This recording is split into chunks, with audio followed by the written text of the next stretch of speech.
Hello दोस्तों, आप सबको नमस्कार। एक बार फिर से इस वीडियो में मैं आपका स्वागत करता हूँ।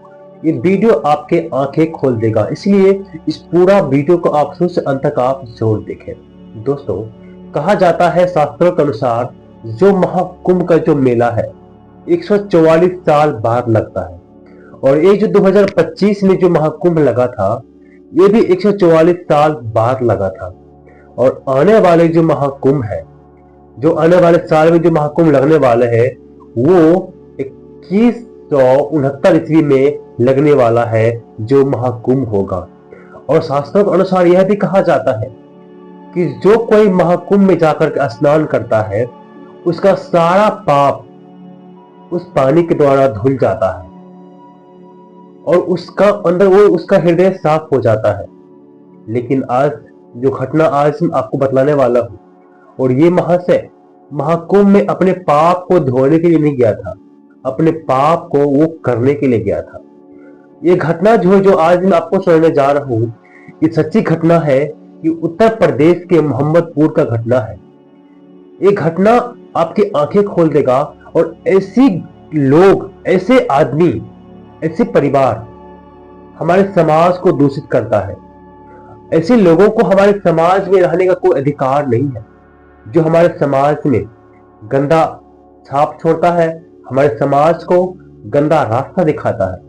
ऐसी घटना आज मैं आपको सुनाने जा रहा हूं, इसीलिए इस घटना को आप शुरू से अंत तक देखें, ताकि आप जो है इस घटना के बारे में जान सको और आप अपने आसपास और खुद अपने घर में अपने आप को सुरक्षित कर सको। जैसे ये घटना जो है उत्तर प्रदेश के मोहम्मदपुर गांव का है। एक परिवार में 4 सदस्य रहते थे, जिसमें जो बड़ा बेटा पिंटू नाम है वो जो है फौज में नौकरी करते हैं। उसका एक भाई है जो 21 साल का है, उसका नाम राजेश है। उसके बाद जो जो फौज में है बड़ा भाई पिंटू, वो शादीशुदा है। उसकी जो पत्नी का नाम है वो सोनिया है, और एक मम्मी रहता है, पापा तो है नहीं। 4 लोग इस परिवार में है। और जो पिंटू है वो नौकरी हुआ, उसके बाद में शादी किया। शादी करने के बाद कुछ दिन गांव में रहा, उसके बाद फिर से छुट्टी खत्म हुआ, वो अपने ड्यूटी पर चले गए। ड्यूटी पर जाने के बाद घर में 3 व्यक्ति बचा। उसका भाई राजेश जो 21 साल का है, उसकी मम्मी और उसकी पत्नी सोनिया, अर्थात सास, बहू और एक देवर। 3 व्यक्ति घर में रहते हैं। और वो उसका जो बड़ा बेटा है पति पिंटू, वो कभी कभी साल में 1 सप्ताह 10 दिन के लिए आते हैं। उसके बाद में वो फिर वापस अपने ड्यूटी पर वो चले जाते हैं। वो सोल्जर है, देश की सेवा कर रहा है। उसके बाद में एक दिन क्या हुआ, महाकुंभ का समय में उसकी पत्नी जो है, पिंटू की पत्नी सोनिया, अपने पति पिंटू को कॉल किया कि सुनिए जी, मुझे महाकुंभ में संगम में जाके स्नान करना है। तो पिंटू ने बताया, मुझे अभी छुट्टी नहीं है, मेरा ड्यूटी थोड़ा हार्ड है, तुम मम्मी को लेकर के चले जाओ, और मेरा छोटा भाई भी है, उनके साथ भी लेकर के तीनों चले जाओ। बोला ठीक है। उसके बाद में सोनिया जो है अपने मम्मी को बोलता है, अपने देवर को बोलता है कि चलिए सब कोई महाकुंभ के संगम में स्नान करके आते हैं। तो उसकी जो सास थी वो भी तैयार हो गई। जब इसका जो देवर था, देवर को जब पता चला कि मम्मी भी जा रही है महाकुंभ हमारे साथ में स्नान करने के लिए, तो उसके दिमाग में ठनका।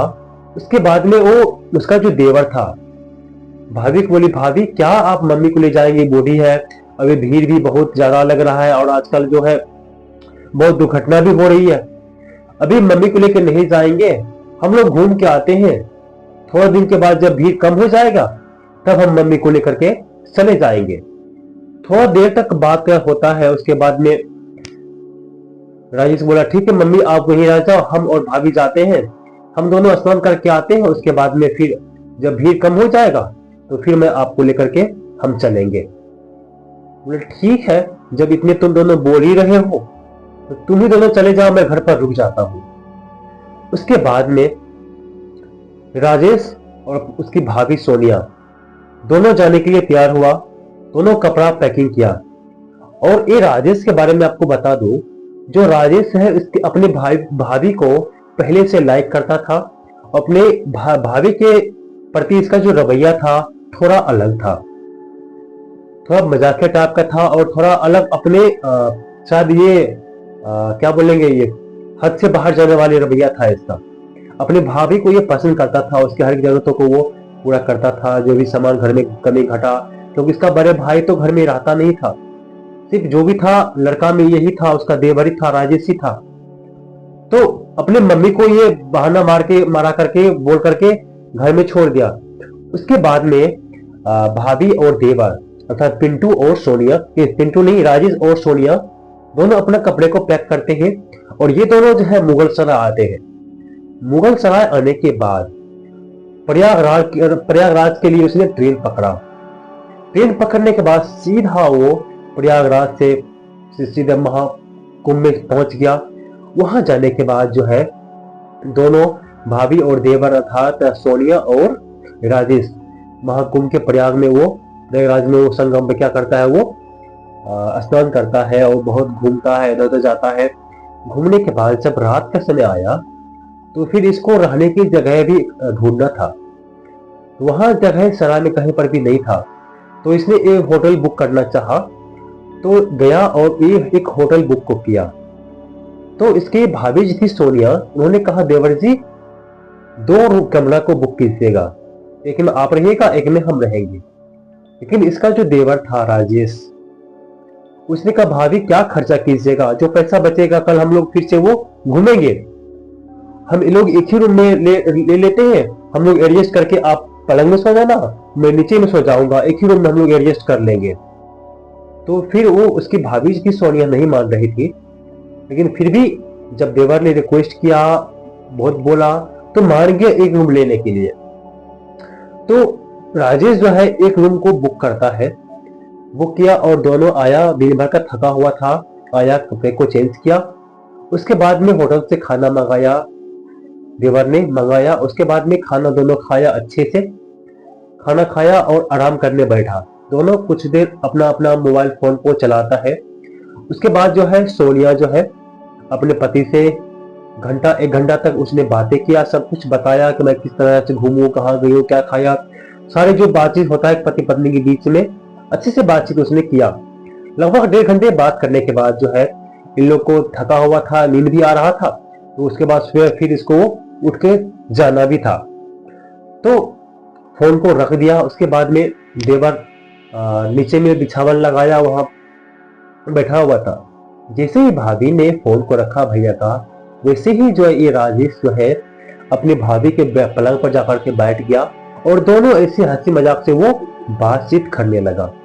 लेकिन सोनिया को ये बात पता नहीं था कि उसका जो देवर है उस पर कैसी नजर डाल रहा है, वो क्या करने वाला था, उनको पता नहीं था। लेकिन ऐसे बातचीत करने लगा। कुछ के बाद में खुद उन दोनों ने, भाभी और देवर ने मोबाइल में वीडियो देखे, रील्स देखे और जो भी आज उन लोगों ने घुमा फिरा नहाया उस सब के बारे में बातें किया। ऐसे करते करते भाभी और देवर जो है था, सोनिया और राजेश जो है थोड़ा फ्रेंकली हो जाते हैं और जो राजेश जो है अपनी भाभी को कभी इधर कभी उधर टच करने लगता है। शुरू दौर में तो उसकी भाभी अर्थात सोनिया तो मना करता है, ये सब देवर जी ठीक नहीं है, हम आपके भाई के पति हैं, आपके भाभी हैं, भाभी मां समान होती है, ऐसा करना ठीक नहीं है, गलत बात है, हम लोग महाकुंभ में स्नान करने आए हैं ये पाप को धोने के लिए, लेकिन आप खुद यहाँ पर पाप कर रहे हो। तो थोड़ा देर वो मना किया, लेकिन इसका जो देवर था राजेश, इसने बहुत तरह की बातें बोला भाभी नहीं ऐसा कुछ भी नहीं, हम लोग फ्रेंड हैं, फ्रेंड में से होता है, बातचीत करते हैं। थोड़ा देर तो भाभी ने मना किया, उसके बाद में उसकी भाभी ने भी इसको सपोर्ट करने लगा, फिर एक दोनों फ्रेंडली हो गया, एक दूसरे को कोई भी मना नहीं करने लगा था। ऐसे करते करते दोनों जो है एक दूसरे को हाथ पकड़ा, उसके बाद जो देवर थे भाभी को किस किया। उसके बाद जो है उन दोनों जो है पूरा जो भी काम होता है पति पत्नी के बीच का जो काम होता है वो काम उसने ही धीरे धीरे करके वो करना शुरू कर दिया। तो दिन भर रात भर उसने साथ में रहा, एक ही बेड पर सोया, सब कुछ किया जैसा उसका मर्जी था, जो इच्छा था वो किया। उसके बाद जो है सुबह इन लोग कपड़ा पैकिंग किया, फ्रेश हुआ और घर निकल गया।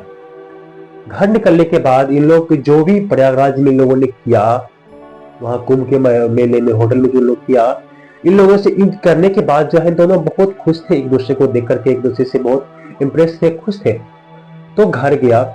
घर पहुंचने के बाद घर पहुंचने के बाद जो है वो अलग अलग जैसे पहले थे देवर भाभी वैसे रहने लगे। एक दो दिन के बाद जो है फिर से जैसा उसने महाकुंभ में किया था एक कमरे में होटल में, वैसा फिर से वो करने की कोशिश किया दोनों भाभी और देवर ने। जब एक रात ऐसे ही कर रहा था तो रात को उसकी मम्मी सास जो सोने की सास थी वो उठा पानी पीने के लिए आधी रात को। देखा तो उसका जो छोटा बेटा राजेश जो है अपने रूम में सोया हुआ नहीं था, क्योंकि वो राजेश जो हमें गेट को बंद नहीं करता था, सिर्फ सटा देता था। और पानी जो था उसी के रूम में रखा हुआ था। वहां से लाने के लिए गया तो देखा तो छोटा बेटा है नहीं, देखा छत पर भी या बाहर भी कहीं नहीं था। लेकिन जब वो जा रहे थे तो उसकी बड़ी बहू के कमरे से कुछ कुछ आवाजें आ रही थी, बात करने का ऐसे कुछ कुछ, लेकिन उसकी वो पलंग की उसकी कुछ कुछ बात करने की आवाजें आ रही थी। जब उसकी सास उसके कमरे में जाकर के दरवाजा खटखटाया, दोनों निवस्त्र थे। दरवाजा खोलने में समय लगा, कपड़े पहन के दरवाजा खोला तो ये बात जो है उसकी सास को पता चल गया था, सोनिया की सास को पता चल गया, अर्थात पिंटू और राजेश की मम्मी को। तो ये बात जो है उनको दोनों को बहुत मारा। उसके बाद तुमने अपने राजेश अपने बेटे को कहा, उसकी माँ ने, तुम ये क्या किया है? भाभी माँ समान होती है, तुम अपनी माँ के समान ऐसे करती हो क्या? तुमको मैंने यही शिक्षा दिया? तो सारे बात जब हल्ला हो रहा था, जब उसकी माँ को मालूम चल गया, उसकी बहू जो है माँ सास की गोद पैर पर गिर गई कि हमसे गलती हो गया, हमसे ऐसा नहीं होगा, बहुत माफी मांगा। जब शोर शराबा होने लगा तो घर का बाकी लोग भी जान गए इस घटना के बारे में। उसके बाद में सुबह हो गई, उस दिन रात में कोई नहीं सोया घर में, सुबह हो गई। उसके बाद में उसके सुबह में पिंटू को कॉल किया उसकी मम्मी ने कि ऐसी ऐसी घटना घट गया। तो पिंटू जो है घर आया। उसके बाद घर आने के बाद बहुत लड़ाई झगड़ा भी हुआ। उसके बाद में उसके भाई को भी घर से निकाल दिया। फिलहाल उसने पुलिस में रिपोर्ट किया, क्योंकि आसपास में समाज को भी पता चल गया है, और पुलिस में रिपोर्ट कर दिया। उसके बाद पुलिस आया, एफआईआर दर्ज हुआ, उस पर फिर मुकदमा चालू किया। तो ये जो घटना मुकदमा चालू किया, उसके बाद में इस कहानी में मैं आपको इतने बतलाऊंगा। इसमें कुछ अपडेट आता है, उसे सजा मिलता है, क्या होता है फिर मैं आपको बाद में जरूर बतलाऊंगा, अगर आप कमेंट करके जानना चाहें तो। लेकिन ये जो घटना मैं आपको सुनाया हूँ, आपको गंदी नीयत से नहीं, आपको परेशान करने के लिए मैं आपको ये घटना को नहीं सुनाया। ऐसी ऐसी घटनाएं जो है हमारे समाज में घटते रहता है। तो इस घटने से हमें कुछ सीखने को मिलता है। और सबसे पहले क्या कि ऐसी घटना जो है आपके परिवार में भी हो सकता है, खास भगवान न करे ऐसी घटना किसी के परिवार में हो। तो ऐसी घटना घटने से हमारा घर टूटता है, हमारे ऊपर जो हमारे परिवार के ऊपर में है गंदा लांछन लगता है, हमारे जो समाज में जो नाम है, इज्जत है, वो सब डूब जाता है। इज्जत को बनाने में बरसों लग जाता है, लेकिन गंवाने के लिए एक पल ही काफी होता है। तो ऐसी घटना हमारे समाज में ना हो, इसीलिए इस बात को आप ध्यान रखें और ऐसी सिचुएशन, ऐसी समस्या आप ना आने दें। ये जो सोनिया जो कदम उठाया उसका देवर के साथ में, कहीं न कहीं उसका पति का भी उसमें दोष हो सकता है, क्योंकि शादी के बाद वो चला गया ड्यूटी, अपनी पत्नी को छोड़ दिया। लगभग 2 साल बीत चुका था इसकी शादी को, कोई बच्चा नहीं था। वजह उसके पति जो था ज्यादातर घर में नहीं रहते थे, और उसी का फायदा उसका भाई उठाया, राजेश। तो ऐसी घटना हमारे समाज में नहीं होना चाहिए। ऐसी घटना हमारे समाज, हमारे घर में होती है तो बहुत बड़ी शर्म की बात है। ऐसे लोगों को हमारे घर में या समाज में भी रहने का अधिकार नहीं है। लेकिन हम ये कह नहीं सकते कि कौन सा व्यक्ति का स्वभाव कैसा है, कौन से व्यक्ति का नियत कैसी है। दिखने से तो आपका भाई है, आपका देवर है, लेकिन उसके मन में क्या चलता है ये कोई नहीं जानता, मन की बातों को कोई नहीं जानता। इसीलिए इन सब चीजों से आप अवेयर रहें, जागरूक रहें, ऐसा सिचुएशन ना आने दे, ऐसी मौका का फायदा उसे उठाना ना दे, आप जागरूक रहें। ऐसे जो भी इस तरह के में आकर के भाग जाते हैं वो बात गलत है। ऐसी जो है हमारे समाज में, हमारे साथ में नहीं होना चाहिए। इसलिए इन बातों को आप जरा ध्यान दीजिए, और इस घटना से कुछ आपको सीखने के लिए जरूर मिला होगा। ये घटना आपको कैसा लगा मुझे कमेंट करके जरूर बताइएगा। अगर आपके तरफ में भी ऐसा कुछ घटना घटता है कुछ भी बात अगर क्राइम होता है तो मुझे कमेंट करके जरूर बतलाएं। मैं उसे एक्सप्लेन करने का पूरी कोशिश करूंगा और एक समाज को नया दिशा देने का कोशिश जरूर करूंगा। सबको